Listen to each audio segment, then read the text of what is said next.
Charles Finney, Lecture 21, Confession of Faults. Text, James 5:16. Confess your faults one to another, and pray for one another, that you may be healed. In this discussion I shall show 1. What is intended by faults in this text. 2. To whom this passage requires confession to be made. 3. The design and use of confessing faults one to another. 4. That we are under special obligation to pray for those who confess their faults. 1. What is intended by faults in this text? First, offenses against our neighbor. Second, public offenses, or offenses against the public. Third, secretly besetting sins, or those secret lusts and appetites and passions and temptations and states of mind that easily beset and frequently overcome us.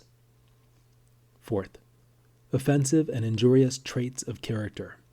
There are very few persons who have not, more or less, features of their character that are particularly offensive, either to good morals or good breeding, and are therefore injurious and disastrous in their tendencies and results. These are to be regarded not as isolated faults, but as faults of character, habitual faults, in opposition to accidental or occasional faults. All such faults should be confessed one to another. Fifth, such weaknesses and infirmities as lay us open to the power of temptation. These weaknesses may be owing to some constitutional infirmity, or they may arise out of evil habits that have acquired great power over us. Whatever they are, if they are faults in such a sense as to bring us into legal bondage to sin, they doubtless come within the scope of the Apostle's meaning. Sixth, all such things as grieve the Spirit of God and hinder our growth in grace. 2. To whom this confession is to be made. First, to those especially who have been injured by our faults. That we are under obligation to confess to them and make what reparation is in our power is too plain to need comment. Second, public sins are to confess to the public. By this I mean that if sins have been injurious to the public, to the church, or to the world, or to both, the confession should be as public as the injury. Third, but especially does this text require confession to our praying friends. Confess your faults to one another, says the Apostle, and pray for one another, that ye may be healed. Although the duty of confessing sin to all that have been injured is abundantly taught in other parts of Scripture, yet in this particular text the Apostle manifestly intended to enjoin the duty of confessing our faults to praying friends, for the purpose of enlisting their sympathies and prayers in our behalf. Fourth, and more especially still does he seem to require the duty of confessing our faults to eminently praying persons, for he immediately adds, the effectual fervent prayer of a righteous man avails much. Hence it is plain that the Apostle designed to direct persons to confess their faults, especially to those who offer effectual, fervent prayer. 3. The design and use of confessing faults one to another. First, to make known to Christian friends our real circumstances and wants, so as to enlist their sympathies and enable them to pray for us intelligently, and present our case before the Lord as it is. Without this knowledge, persons may either altogether neglect to pray for us, or if they pray at all, they may be in such ignorance of our real necessities as greatly to misconceive our wants, and therefore never benefit us by their prayers. Second, another design and use of confessing our faults one to another is to make reparation, so far as confession goes, for the wrong we've done.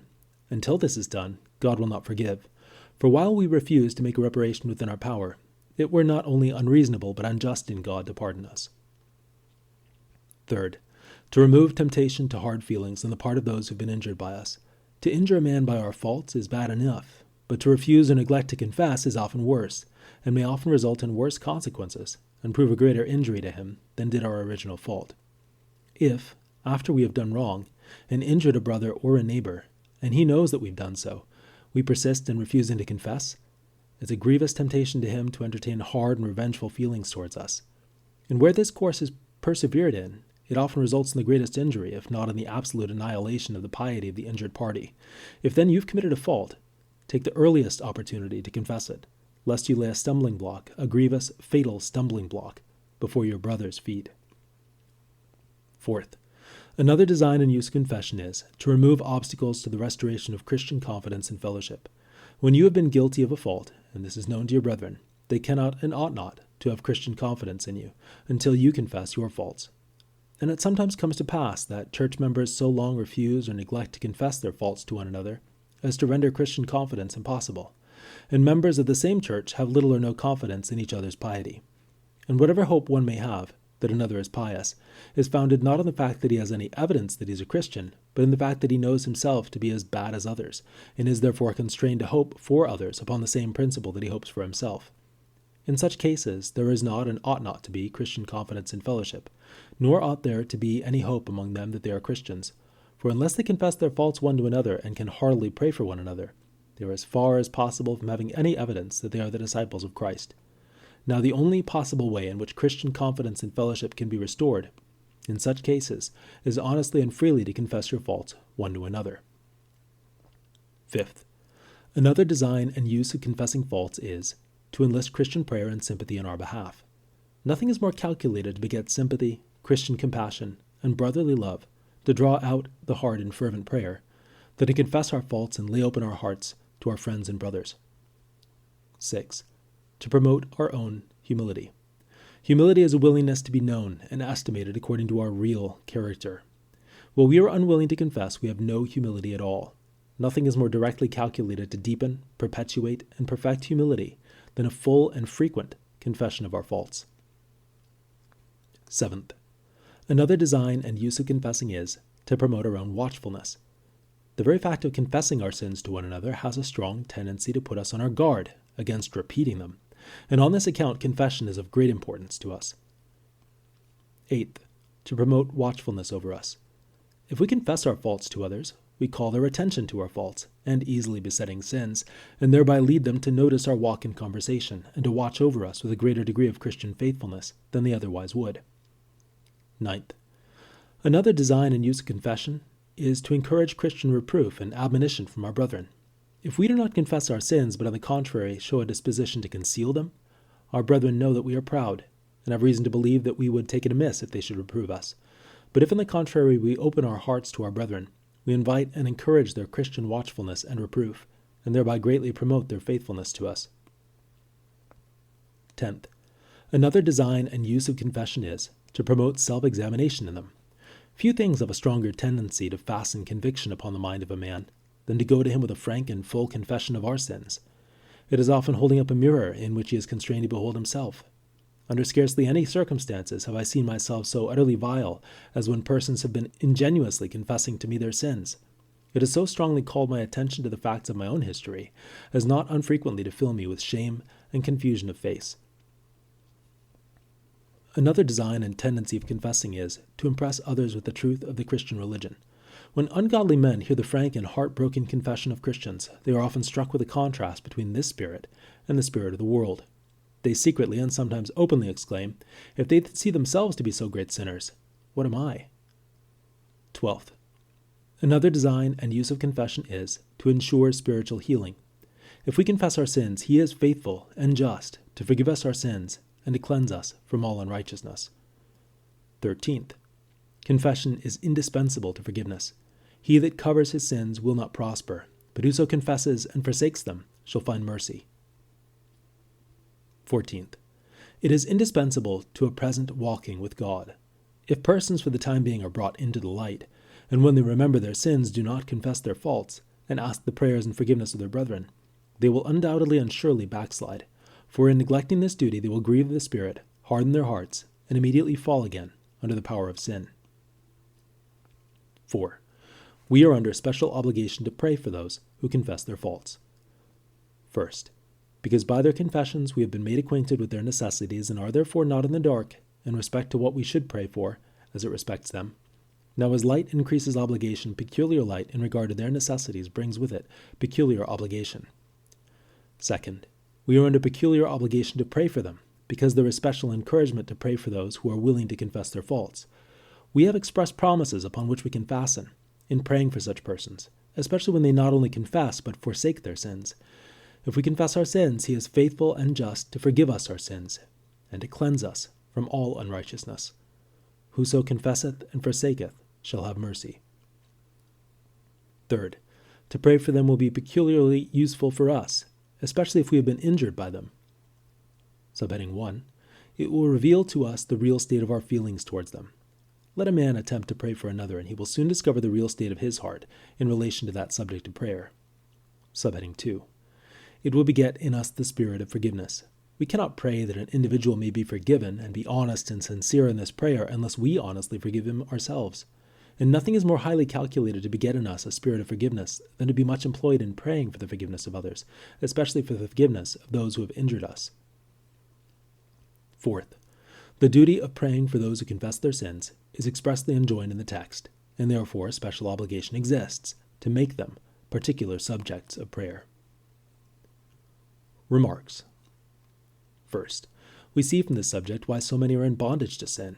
The fact is, they do not and will not confess their faults. They have too much regard for their own reputation, ingenuously to confess their faults, and hence they wear their galling chains and remain the miserable slaves of sin. Second, we see why there is so little Christian sympathy and love. So long as professors of religion remain so ignorant of each other's history, joys, sorrows, trials, and besetting sins, there is no such foundation or reason for Christian sympathy and love, as there might be and ought always to be among the followers of Christ. We sometimes see two Christians who are in the habit of confessing their faults to each other and disclosing their own experience to each other and praying one for the other. In all such cases, without exception, you see much Christian sympathy and brotherly love. Such a course of conduct as this is indispensable to Christian sympathy, and this ought to be universally understood by the Church. Third, this subject shows that there is very little humility in the world. I have already said that humility consists in a willingness to be known and estimated according to our real character. While there is so little confession as there is now in the Church of God, how can there be much humility? Fourth, we see why there is so little humility in the Church. If Christians would but begin and make thorough work of confession, this would greatly promote their humility. But until they begin, cast away their pride, and address themselves in earnest to confessing their faults one to another, their pride will never be crucified, or their humility perfected. Fifth, there is but very little confidence among professors of religion in each other's prayers. If there were, they would more frequently confess to their brethren and beg them to pray that they might be healed.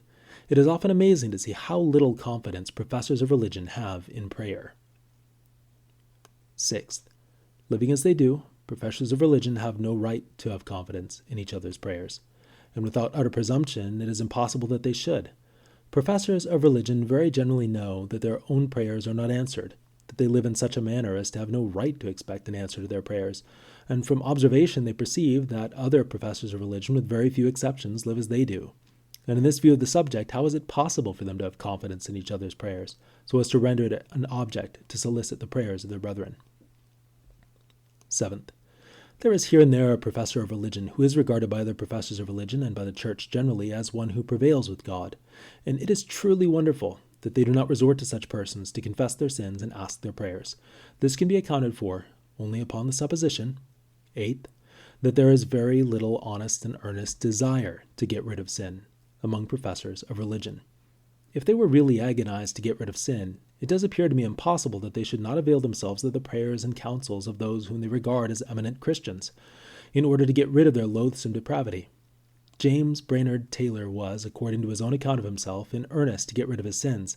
He believed the thing possible and felt that it was very indispensable to his usefulness as a minister. He gave himself up thoroughly to the work of getting away from his sins, and, as was very natural and scriptural, went to those whom he considered eminently pious and praying persons. To them he opened his heart, and solicited their prayers in his behalf that he might be healed.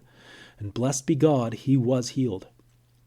And so, Christian, may you be healed, if you will go and do likewise with as much honesty and earnestness as he did. Ninth, the fact is that most professors of religion prefer remaining in bondage to confessing that they are so. They wear a cloak over their chains, and while their hands are manacled, they are fast bound in the chains of sin, the law in their members so warring against the law in their mind as to keep them in a state of perpetual captivity. They gather their cloak of concealment all around them, try to cover up and conceal their loathsome servitude and detestable chains, rather than throw off the mask, confess their faults, and be healed. O professor of religion, what a miserable slave you are! Hold up your hands. Let us see if they are not chained. Lay aside your cloak. Are you not the bondslave of Satan, or of lust, or of the world? 10th, how shameful and lamentable it is that persons regard their reputation more than they hate sin, and prefer concealment to humility, reputation to holiness, the good opinion of their brethren to the favor of God. 11th, but in a very few cases, after all, do they by such concealment secure any reputation for real piety. Although they are ashamed to confess and do not confess what the difficulty is, yet as a matter of fact, every discerning mind sees that there is some difficulty, that they are not spiritual, that they do not walk with God, that they do not prevail in prayer. So that after all they gain nothing, even of reputation, by their concealment. And this is the folly of sin. A man under its dominion will think to cover it up. But while some particular form of it may be disguised, its existence in some form will be known, from the spirit and temper of the man, in spite of himself.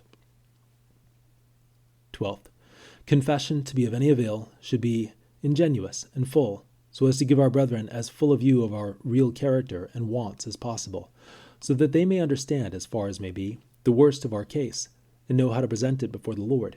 If individuals will but half confess, they will find that such confessions will do no good, but only harden their hearts. You must fully confess, and cover up no essential feature of your depravity, if you expect to be healed. 13th, few things are so useful and important to us and to those against whom we have sinned as to confess our faults to them. When difficulties have existed between brethren, nothing can restore permanent confidence but a full, thorough, hearty, mutual confession of faults one to another, and praying one for another, that they may be healed. 14th, there are but very few professors of religion who seem to know or believe that there is any such thing as spiritual healing in this world.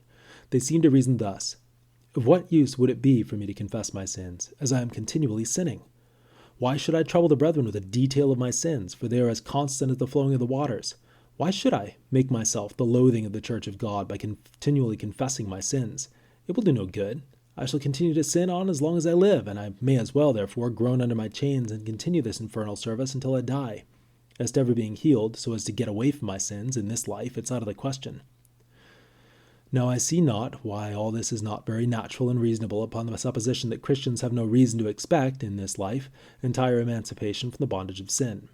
But brother, sister, let me beseech you to be no longer deceived in this thing.